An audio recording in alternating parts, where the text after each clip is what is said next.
Senator from South Carolina. Thank you. I will be making a quick presentation here, then Senator Ernst will follow, and I just want to compliment her for all the effort she has made to stand by Ukraine and make sure that this war ends in a way that's honorably and just, and we can stop the killing, but do it in a way that we don't have future wars because we made a mistake here. So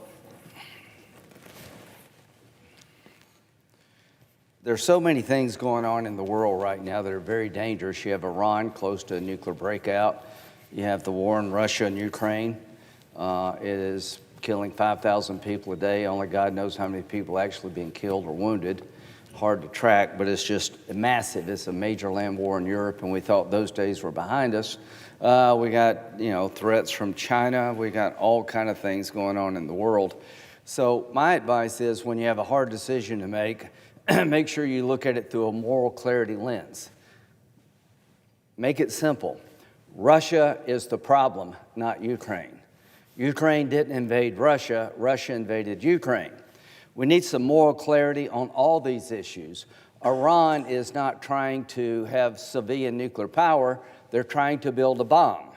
You need to take them at their word as to what they intended to do over time. They intend to destroy the state of Israel, purify Islam, and come after us. That's what they say. They write on their missiles, death to Israel. They call us the great Satan. They have 600 pounds of highly enriched uranium at 60%. That's enough for 6 or 7 or maybe more bombs. From 60 to 90% enrichment is less than a month. They have one civilian nuclear reactor. How much uranium has been used to run that reactor enriched by Iran itself? Not 1 gram. They get all the fuel to run the civilian reactor from Russia. So they're trying to stockpile weapons-grade uranium to make a bomb, and they lie, cheat, and steal, and we catch them all the time. So some moral clarity here. Iran with a nuclear weapon is not only unacceptable, it's the biggest threat to the planet as I see it. The Arab nations want a nuclear weapon of their own, and Israel, one Holocaust is sufficient. This is the 80th anniversary of the end of World War II, just happened a few days ago, and during that war there was an effort to annihilate the Jews. The founding of the State of Israel in 1948 was a significant world event, and there's a saying in Israel, never again. They actually mean it. So how about some moral clarity from the United States here? We're with Israel. If Israel has to use military force to destroy or degrade the nuclear capability of Iran, we should be with them. I am glad we're trying to find a peaceful solution to the Iranian problem. If you can get Iran to dismantle their nuclear program, then that gets us to where I want to go, but they have to dismantle. Right now, there's discussions between Russia, Ukraine, and the United States and Europe about how to end this war. Putin, in my view, is playing us all. President Trump called for a 30-day ceasefire. Ukraine said yes. Russia said no. President Trump urged Zelensky and Putin to go to Istanbul, I was over there, and meet to have direct talks. Zelensky went, Putin didn't. So there was a call a couple of days ago between President Trump and Putin. The Russians now are supposed to submit a term sheet about what it takes to get a ceasefire. That's supposed to happen in a few days. They're talking about going to the Vatican and having direct negotiations. I'm all for all of that. But I don't know about how, I think most people feel like I do. We've given Russia plenty of opportunity to find an honorable and just end to this war. They are not interested, and they're not going to change until we up the ante. So we need moral clarity here. Putin is dragging this out. He believes he's winning on the battlefield. I don't believe he is. He's defying every effort that's been earnest by President Trump to find a solution to this war. President Trump says he wants to stop the slaughter and the killing. He's right to do so. But this is a time of decision making.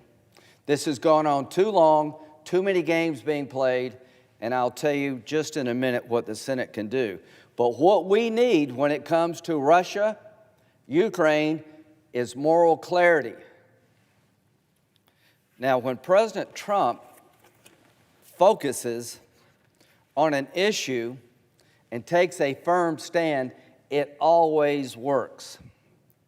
He is standing up to China and the world who's been ripping us off on trade. He has a policy now that whatever you charge us on tariffs, we're going to charge you. It's called reciprocal trade. He has imposed tariffs on China. Everybody in this body goes home and talks about how China rips us off. Well, Trump's actually doing something about it. China steals our intellectual property. They manipulate the currency to give them a trade advantage, and that needs to come to an end. So when President Trump focuses on fixing a problem, righting a wrong, he gets good results because the world now is calling Washington wanting deals. And I think you're going to see a lot of good trade deals to right the wrong of trade abuse because President Trump stood up and insisted we get a better outcome. The border. When he got in office, one of his top priorities was to fix a broken border. Look what's happened. We have the lowest daily number of border encounters, fell to less than 200, the lowest in history. He's turned it all off because he was firm and resolved with Mexico and others. His border policies have worked. He has shut down a broken border literally in months because he had the desire and the will to do it, and people responded, and we are getting a great result at the border because of his determination and his will to do so. We went from 7,200 in March of 7,200 down to 200. It's amazing, the drop because of his policies. China, I just talked about. He is taking China on, and I'm hoping we can reach a deal with China that will level out the trading playing field. And China is talking to us. We're talking with China. The world is responding to President Trump's tariffs. We're going to get a bunch of good trade deals, and I very much appreciate that. What has he said about Iran? You know, it's not complicated formula. Iran cannot have a nuclear weapon. That's all there is. That's moral clarity. You can understand that no matter where you're at on the planet. You know, it's not complicated formula. Iran cannot have a nuclear weapon. That's all there is. We're in talks with Iran. Whether or not they achieve a result, I don't know, but I don't mind trying. But I do know this, time is not on our side. And President Trump said we're going to end the nuclear program one way or the other. And when he said it, I think the Iranians believe it. And when he says it, I believe it. And the best chance to stop the Iran nuclear program is with President Trump's leadership. Moral clarity again regarding Russia, Ukraine. Russia is the aggressor. Russia must end this bloodbath now. He's talked about ending the bloodbath. I am saying, from my point of view, Russia is the aggressor. Ukraine, like every other nation, is not perfect, but they have fought like tigers. In 1994, 8, I can't remember, they gave up 1,700 nuclear weapons, the Budapest Memorandum. In return, Russia, the United States, Great Britain promised territorial integrity. They gave up 1,700 nuclear weapons with a promise from these countries they would be safe territorially. Russia has violated that promise numerous times.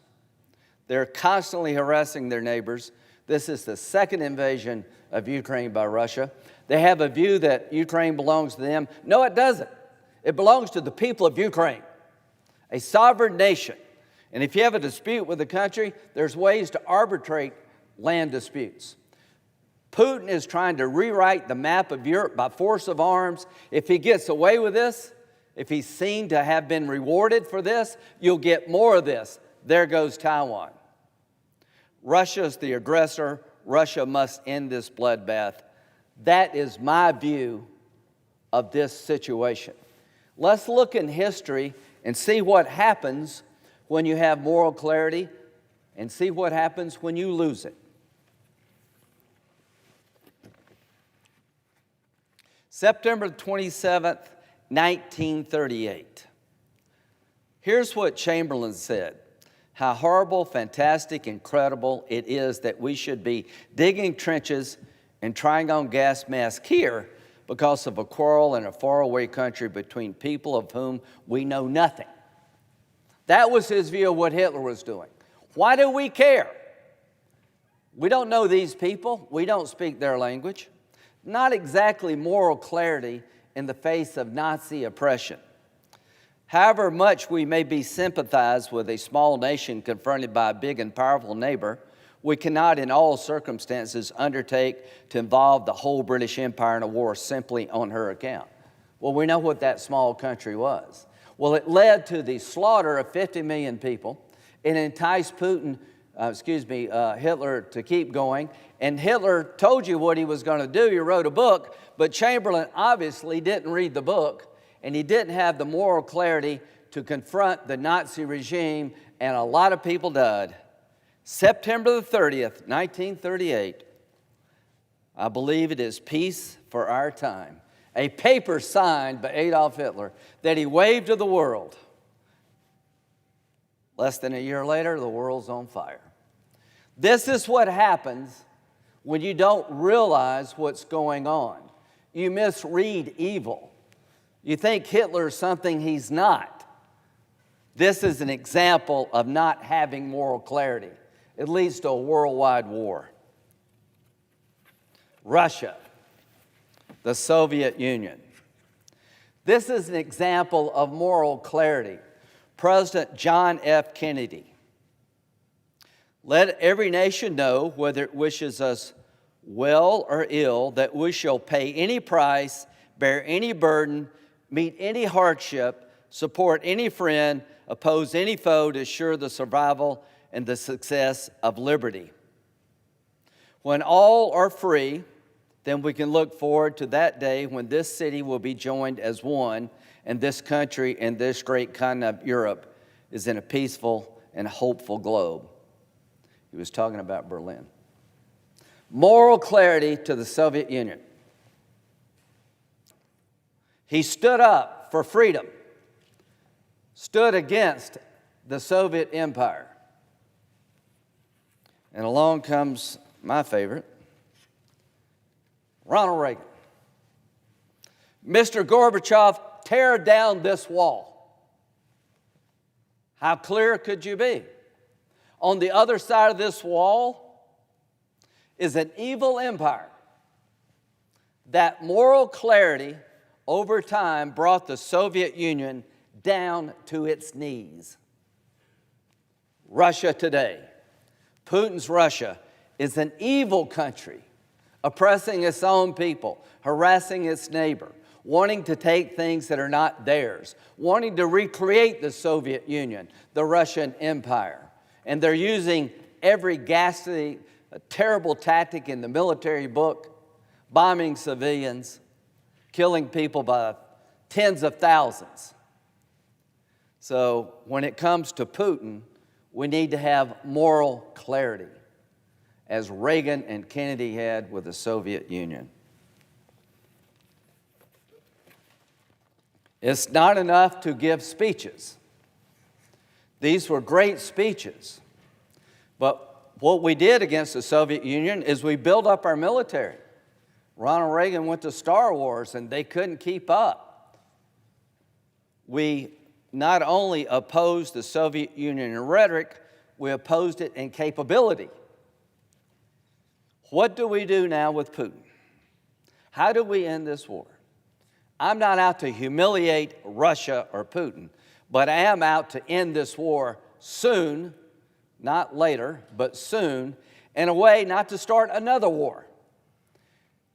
When we left Afghanistan,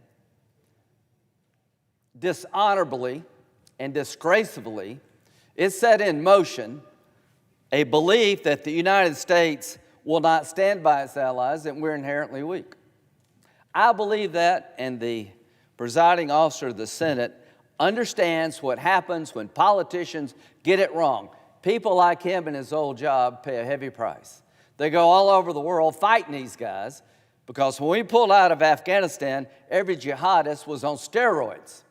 Putin licked his chops and he went into Ukraine, and Iran kept enriching, and sort of the rest is history.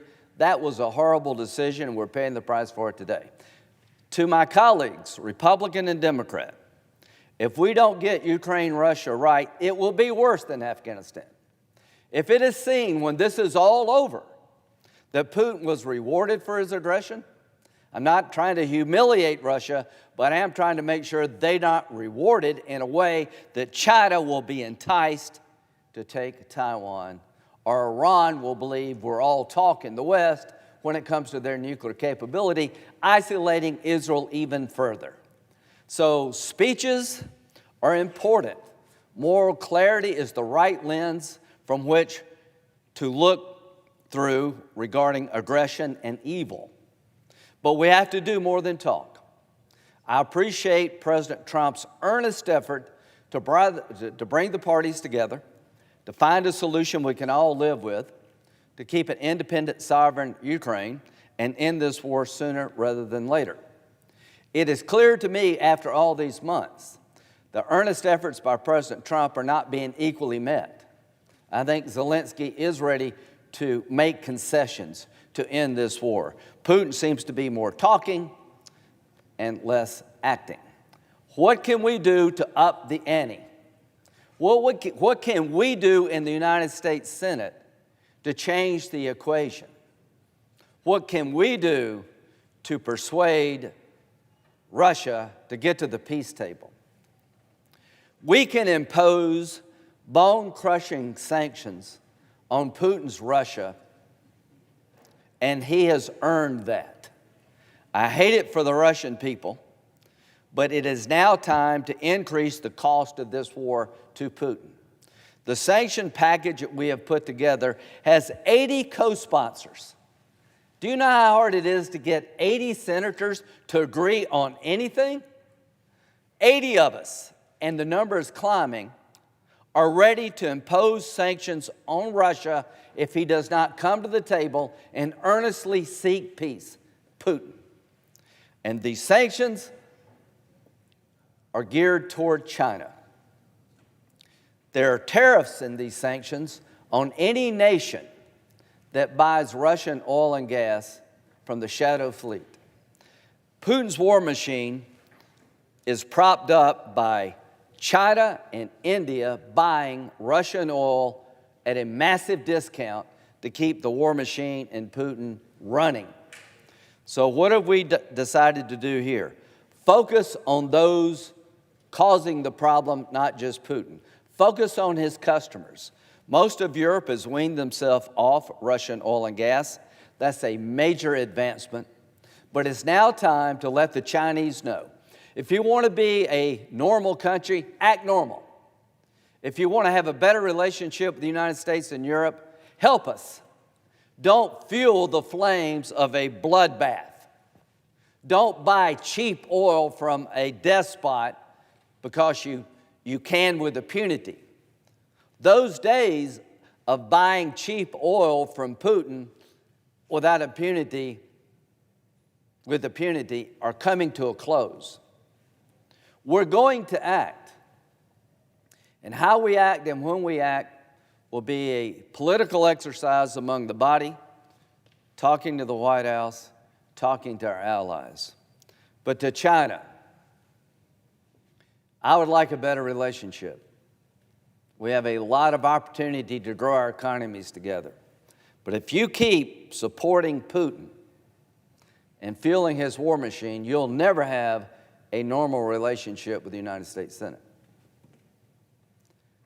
To our friends in India, watch what you are doing. So, to my colleagues, seldom do we have a chance to speak with one voice at such an important time. The entire world is watching the United States Senate. I just got back from Turkey with Secretary Rubio, who invited me to go. He allowed me to speak to every foreign minister of our NATO allies, talking about the Senate bill, telling them that the Senate is an independent body and that we're moving down the road to holding Putin accountable. The world is watching the Senate in a way I haven't seen since I've been here. We have a chance, my colleagues, to help end this war. We have a chance to push Putin to the table. And if we fail as a world, not only does this war continue, but we're going to start new wars. I've never been more proud of this body than I am right now. We have come together in a bipartisan fashion. There are a group of House members that will take the Senate bill and sign a discharge petition. Now, what does that mean? It's coming to the floor of the House no matter what. So we stand ready to act. I'm going to talk to the majority leader, talk to all of my colleagues who have a say in how this bill moves forward, and I'm going to urge them to get ready to act. We've sat on the sidelines too long. We watched too many people get slaughtered by Putin. We put sanctions on, but they haven't worked the way they should. What we're doing in the Senate is a game changer. It will affect China, who's the biggest provides the most fuel to Putin's war machine in a dramatic fashion. And to China, I don't want to do that. I will if I have to. I want you to help us in this war. I'm not looking to punish or destroy your economy or hurt our economy. I'm looking to get a result here. But I'll end where I started. If we have to, we will. President Kennedy said, "We'll pay any price and bear any burden." He was right. President Reagan said, "Tear down this wall, end this evil empire." Sometimes freedom comes at a heavy price. The Ukrainians are paying that price, and I am so proud of them. They're fighting like tigers, and they're dying by the thousands. And they're not going to quit no matter what we do, nor should they. So this is a moment of reckoning. This is a moment that matters. All of us got to the Senate, and it's not an easy path to take to get elected to this body. But now you're here, and you have a chance, my colleagues, to make a real difference, to make this world safer and more peaceful. Let's not shirk the responsibility history has placed upon us.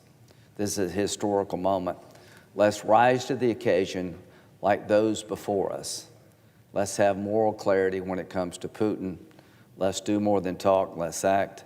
I will yield to Senator Ernst, who has been a champion for getting a good outcome for Ukraine and the world, and I very much appreciate all you've done in this cause.